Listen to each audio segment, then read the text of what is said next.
Hi, my name is Aleta Davis, and I'm here today on behalf of Preservation Trust of Wicomico, an organization that you may not know much about, but which has been extremely important to our area in preserving the historic places in Wicomico County. With me is Dr. Ray Thompson. He is the co-founder, along with Sylvia Browley of Westside Historical Society, of the NAB Research Center on campus at Salisbury University. And he was the chairman of the history department at Salisbury University for many years, and our favorite ancient history teacher, who everybody loved. So I'm going to let Dr. Thompson talk about Preservation Trust. What does, it's called PTW by most of us, and would you explain what that means and where that came from? Sure. Thanks for having me, Aleta. Thank you. PTW means Preservation Trust of Wicomico. That is a local watchdog organization that we have here in the county to try to make sure that buildings are preserved, building sites and artifacts are preserved. And the origin of that committee goes back to 1961, when the state of Maryland created the Maryland Historical Trust. And almost immediately after the Maryland Historical Trust was created, a lady named Polly Burnett here in town began actively working in trying to preserve buildings. She saw that Pemberton Hall, which was at that time a derelict building, was in real danger of being destroyed, and she began work. She contacted MHT about working on preserving it.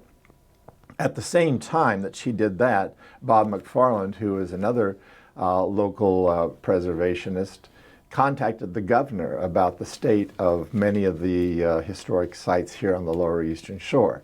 And the governor said to Bob, contact Polly. They got together, and that sort of began the Wicomico County Committee of the Maryland Historical Trust. And that's what it remained for more than 20 years, just a committee of the trust.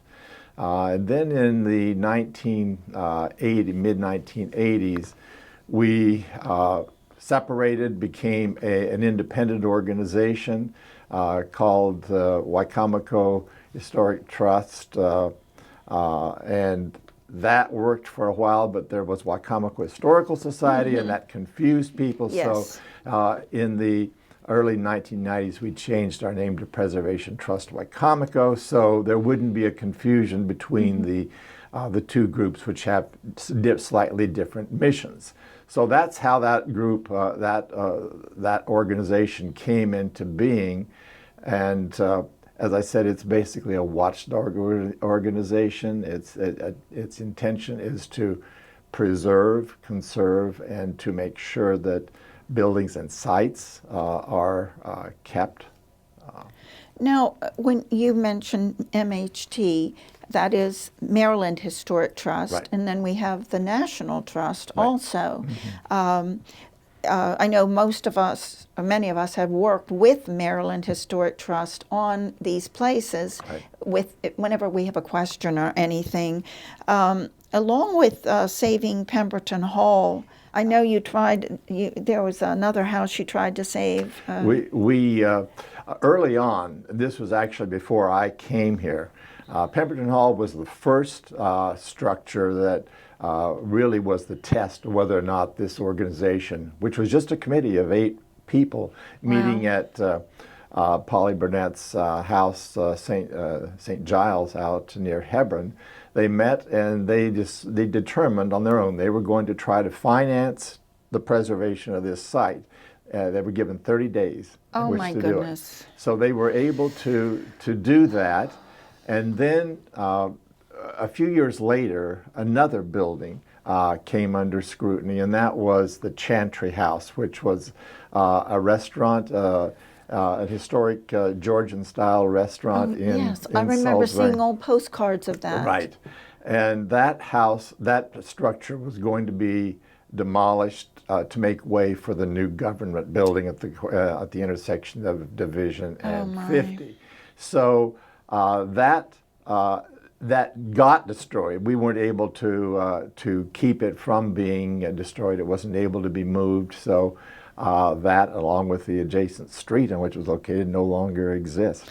And that, didn't people used to go for teas and things like that at the Chantry House? So it was kind of a really big deal. It was a very popular place to be. It was a go-to place back when cloth napkins and tablecloths existed. Were they still actually in operation in 1972? It was. Oh my goodness. I had just moved to Salisbury at that time, and it was within a few months that it was destroyed. So what would you say that the purpose of Preservation Trust is? I know you said it was a watchdog organization, and what are some of the things, the early things I think were very impressive that Preservation Trust did?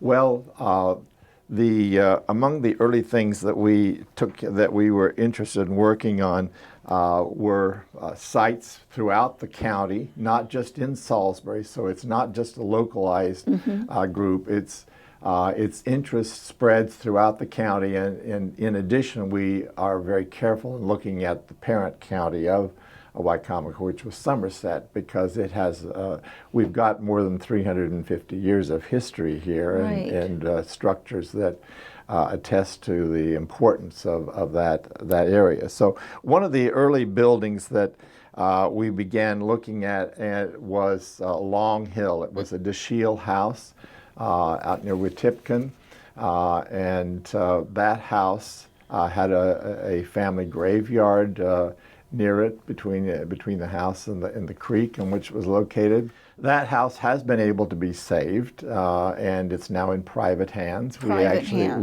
Preservation Trust actually gave it an award for the preservation efforts of the present owners. Lots of money. Yeah, lots of money, absolutely. But it's beautiful. Yeah, it is. And another of the early structures was Green Hill Church. We were involved in, and have been in a continuing way involved in Green Hill Church, which is open once a year to the public for a service. Is that in the springtime or is it in the fall? I think. Okay. I think in August or something like that. Now, which these homes are, and this church is absolutely beautiful. What do you know the dates? How old these structures are? Yes, those are.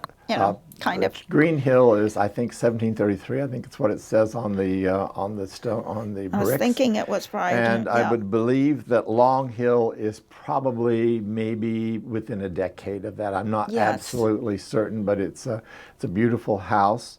Now, I should say that one of the things that the trust does is it's created an inventory of historic sites and structures. I saw that you had that were about 154 there or more. are 154. Back in the 90s, we had over 154, and I'm sure there are more than that now. Those are all named and described in the book that we'll talk about later. But that inventory is an important indicator, and we have people, or we have had people who've been very carefully watching to make sure that those sites and structures are preserved, that they don't disappear under cover of night. And Pete, one thing I will say is people often call us or come to a meeting to bring something to our attention, and then we can see if there's something we can do about that. And unfortunately, we are only doing Wicomico County, but we may be able to direct people from other counties to somebody in their own county that can help them. Exactly.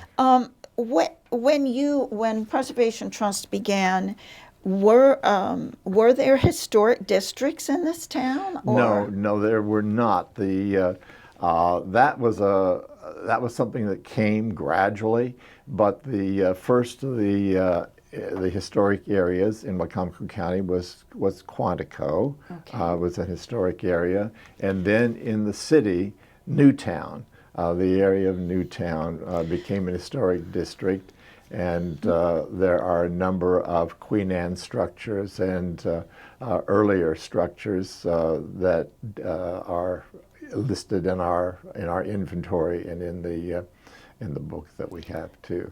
I will say, from being in college, Newtown was the place to go to see an example of, I think, every example of Victorian architecture except Egyptian Right. revival. Yep, Is yep. that correct? Egyptian revival? yep. Which was usually used for office buildings and things because it wasn't really practical. Yeah, yeah. I used to take my students on walks throughout the area, so we could, and it was sort of a test for them to be able to describe each of the structures as we And walked say, by. oh, there's that, there's that, what's it called, eyebrow window, Yeah, eyelash window, exactly. whatever Right, it's called, eyebrow. eyebrow window. And also, as an artist, those were perfect places to try to, do drawings sure. of, because they're interesting because every house is different. It's a fabulous neighborhood. Now, was Camden set up after or about the same time Camden as was Newtown? set up, the Newtown was first, then came the Main Street Main Street. area. And we've continually worked on trying to maintain the historic integrity of the Main Street area. Many of the original buildings are now behind a newer facade, but some of the buildings, the actual buildings, are still intact behind that. The courthouse, of course, is one of the ones that one of the buildings that we've been watching very carefully. And a few years ago, there was a plan to replace the original doors with more modern doors. That's the old courthouse where the old cannon courthouse, is. And right. Okay. Yeah. So we're kind of a conscience, I guess you might say, to the government, county and local government. And we have many meetings. They don't always listen to us, but we try. Yep. We really try to keep those buildings Right. preserved and Absolutely. restored, not renovated. Yes. Right. And I see the old synagogue building. What did you have challenges with that, or? Well, there was a plan to dismantle that as well, and that was kept from happening. Now is that on the corner downtown of? Yes. I don't know what street that is. It's Main Street. Is it Main Street? And I forget It is Main, and I don't remember the name of the other street. There's some lawyers' offices. Are they in that building now? Is that? I think it may be empty now. Okay. I'm not sure. Well, that was a good thing. I saw the old pictures at NAB Center, so that was really neat to go downtown and say, oh, that's the old synagogue. I would have never known. It served as a synagogue for early on, or the upper floor. It'd be nice if there was some history, some historic, like some plaques Yeah, and things. yeah. I don't know. Hey, that's a new project. That's right. Another project. Another project. Now, I see on here that you, one of the things that had to be done, you photographed the sites, and what else did you do? Yeah, there has been since the 70s a photographing of historical sites, as many different views as possible, as well as the details.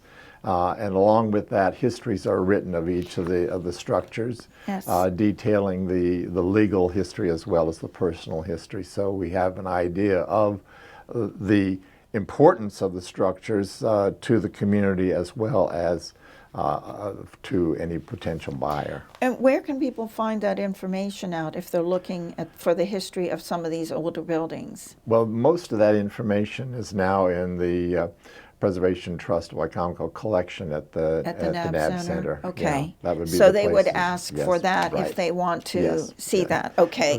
All of our photos are there.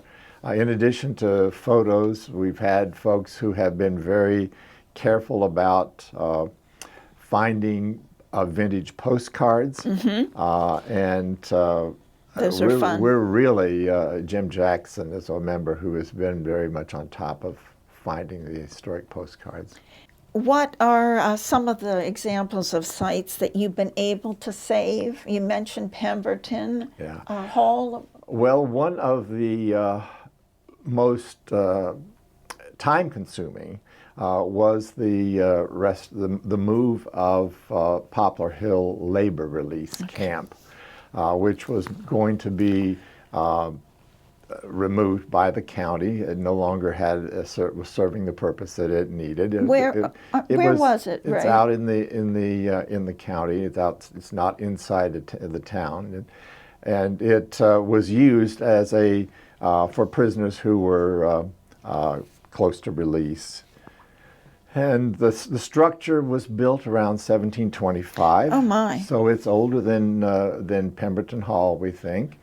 We thought this really was a wonderful example of a small middle class, if you can use the term middle class in the 18th century, built a house. So we wanted it preserved, and we were able to move that house and shore it up and place it in Pemberton Historical Park. Is that the oldest structure that's still, that not falling apart? You know what I mean?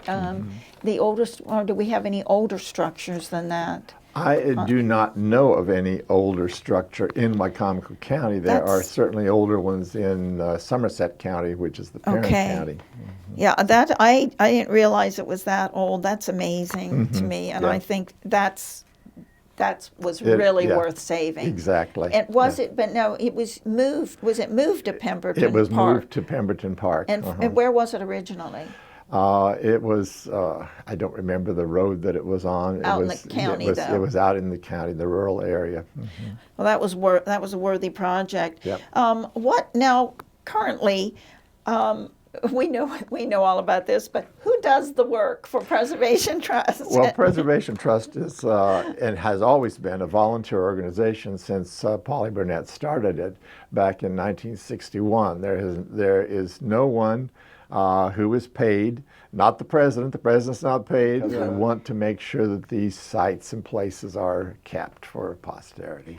Well, one of the things we do, you've got several things on here, but one of the things we do is our committees do. We work with cemeteries, and can you talk about some of the cemetery projects that we've done? One of the earlier ones we had was an African American lady who became very much involved with our organization, and she had a family cemetery out in the western area of the county that needed to have work done on it. So we would have periodically work days where we would go out and help clean up not only that cemetery, but other cemeteries. And family members. And we did that in various areas of the county. We did drive-throughs to make sure properties were being the cemeteries were being kept up, and which ones needed to have more work. So we in the past we had a larger membership than we have now. Hopefully we'll be able to get more members. Yes, we want you. And another cemetery that we actually are in charge of is the DeShiel Huston Ryder Cemetery, just near Fruitland. And those were the Hustons from Poplar Hill They Mansion. They were the ones. They were the family. I saw that on some of your files you sent, which fascinated me. I wasn't sure where they were buried. Yep. And one thing to mention that Community Foundation of the Eastern Shore manages the endowment funds that we manage as far as cleanup and dispensing funds for the Ryder Cemetery as well as the Law Cemetery, which we've just recently started taking care of. And that's extremely important to us because the money grows in the endowment fund. So, we can take excellent care of these cemeteries. If a family has an endowment fund or wants to set up an endowment fund and they're worried they don't have family members left, everybody's getting older, if, when they put it in our hands, they're sure that perpetually it's Right. going to be taken care of. And now we did another project with the Boy Scout. The Boy Scouts, and you probably can tell us more about that than I can. Well, Ben, I'm just going to say Ben, was our Boy Scout. He's trying to get his Eagle Scout project. And he had seen the cemetery behind Arby's, which is the Salisbury's Salisbury's public cemetery. We call it Old Public Cemetery, but it's it's really known as Potter's Field now. And it's rather a sad little cemetery, and he wanted to try to clean that up. So we gave him a small grant towards his, as Eagle Scouts. They have to acquire the money and get sponsors. So we helped with that, as well as going out to the cemetery and making sure what was going on was the right thing for the cemetery, and nobody was, using metal detectors Right. to dig into the ground. So that was a really nice thing, and he actually paid for the timeline sign. Is that what that's called? I'm not sure. Which tells about the cemetery, some of the people that were there, and a little bit about the time period. There is one mistake I will mention on the sign. As far as Poplar Hill Mansion, it should be, since the early 1800s, it says it's the 1700s. That is incorrect. It was built between 1795 and 1800, so somehow that's was a typo or whatever. But it's nice to have that little timeline. So let me see, what else? Can you talk about anything we do financially for projects as far as helping in the community? Well, we do have grants. We're not swimming in money. No. But we do have a little bit of funding, and people and organizations can apply for grants for their projects. One of the ones that we helped with in the last few years was Double Mills, the last surviving grist mill along the lower eastern shore. That's worth going to see. Yeah, that's in Mardella, correct? It's outside Mardella. And so they were having trouble with their roof.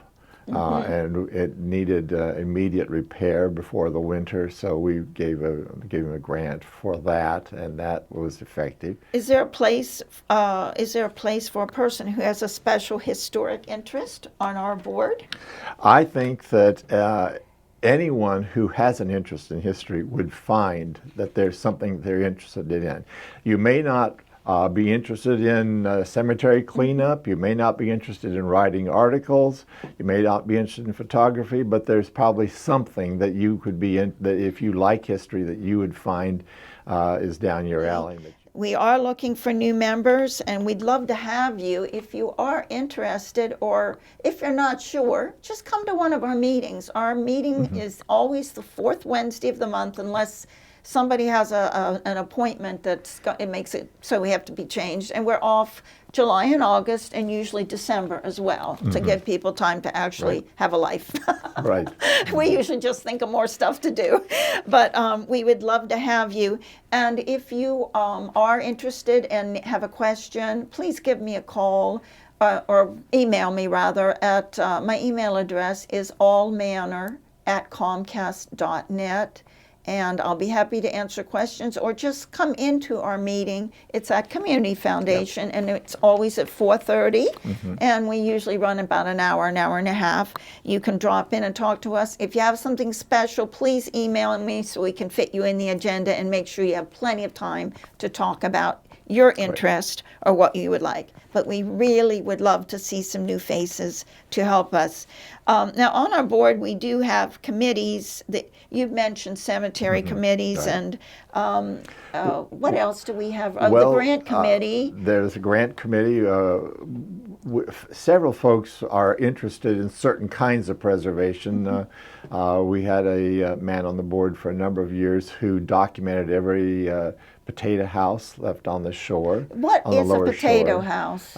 It's a structure which is built partially above ground, partially underground, for the preservation of potatoes and yams. I've never heard about this, and these are historic structures. Those are historic. They're usually built between 1880 and maybe 1920. Wow. And they were being destroyed at a pretty alarming rate by development or developers. Because they were in the way. Yeah, they were in the way. There are probably no more than a half a dozen, if that, left now. Jeez. But we had a member who documented them all. He was an artist, and he drew paintings. He made paintings of each one of them, and he took photographs. He did a lot of advocacy for that. I so love we have that. people who do that kind of thing, and then there are people who are more interested in other kinds of work, like raising money, having events. We used to have galas. We really could use somebody that likes to do that. It was a fun, and we got our book committee. Yeah. Oh, important one is our historic plaques that we sell. If you have a historic building that is at least 100 years old, we can you can order a plaque for your historic building to put right on the front of the house. You don't need approval for the city or county. You can put it right on your door. And again, you can email me at allmanor@comcast.net. or go on our website or Facebook page. I believe both of them have the plaque that shows you and the plaque order form that you can fill out and send with a check. Now, I will say, the person who makes the plaques, we've got to have a minimum of 4 or 5, so it could take a few months before you get your plaque. So, don't be concerned if you're not getting it, but they're beautiful plaques, and it shows people a little bit about the history of your home, the date and everything. It's very nice to have that on your house, and they're beautiful. The new design we have is very nice on any style or age of a home. And let me see. Book. The book. This is one of our fundraisers, and Ray, you know all about this book. And this was before I came on the board. You'd already gotten this published, and this was quite a procedure. It was a long to get undertaking. this. We had At the crossroads. many fundraisers out at Jane Bailey's house on the Wacomico River, and raised a lot of money to make this book possible, and it is a wonderful book. It identifies with pictures and historical narrative many, I won't say all the historic structures, but a good many of the historic structures in our county. And this is in Wacomico County. Right. Paul Tuart, who did this book, also did Somerset and Worcester County, correct? Right. I don't know. I guess so. This was the third book, wasn't it? The last from book this that he area, did. right. But this is a fabulous book. It has the early beginnings of the Eastern Shore, going back to the ancient history. Well, it does the Native Americans. Yes, and it has the ancient like Neolithic, Yep. I guess, history. And then it goes into a lot of photographs of, especially, a lot of them are from Camden and Newtown. Yes, wonderful. But there are many structures here. You may have a house that's in here Throughout that you the don't county. know about. And this is a $50 book when we publish. You can see it is huge. I'm getting a blood clot from holding it on my lap, literally. But if you need one of these, again, email me, allmanor@comcast.net, Right. or come to a meeting, and we'll get you all hooked up with this. Good. Now, you talked about some buildings you've been able to save. What buildings did you have any besides you said the Chantry House. Yeah. What else had you tried to save and you could not? Well, one of the buildings that probably is most memorable is the Jackson House, which is where the present-day Catholic rectory is. And that house was one of the most impressive buildings. It was a well-built building because its owners were in the wood construction business, and they got the best wood from throughout the world for this house, and it had beautiful, beautiful It was incredible. wood. But it was destroyed. We tried to get it moved, and we were unable to prevail on the ability of the folks to have it moved. So it was destroyed, and I took my students and we watched the destruction. it was very difficult for the claw of the destroyer to destroy the I ridge remember point. driving by there, and I just cried when I just couldn't believe it was happening. Yeah. And I wish we could talk more about this, but Yeah. we're going to have to Right. close this up. And I know you mentioned Cherry Hill also, Right. which Cherry Hill was another one of the properties mother of that Clara under Gumby, was it? the father and mother of Clara Yes. Gumby, and That that was house destroyed. was discovered. It was really disappeared under cover of night. So Oh, that's so sad. Well, the organization, Preservation Trust, it is really just for Salisbury, not, it's Salisbury, and it's not the entire county. I'm sorry. No, it's for the entire it is. county. Sure. Anybody in the county, we'd love to have you. And well, anybody can come, Sure. but we're specifically doing projects for the county. And again, we meet once a month, the fourth Wednesday of every month, Community Foundation, Eastern Shore on Belmont Avenue, and 4:30 is our meeting. We'd love to have you. We'd love to have you on our board, and we'd love to hear you if you want to come in and talk about a specific site or have any questions. Please contact us, again, allmanner@comcast.net. I'll be very happy to help you, and any of our board members will. And please, just stop in and see what we're all about. There's so much more we could have talked about Right. today, Yeah. but we just wanted to let you know that we are committed to preserving the history of Wacomico County, and also preserving the records of what we do. So thank you so much for being sitting here and taking the time to listen to us, and thank you so much, Ray, for your I'm exhaustive information that you have. Happy to be here. Thank you so much. Bye-bye.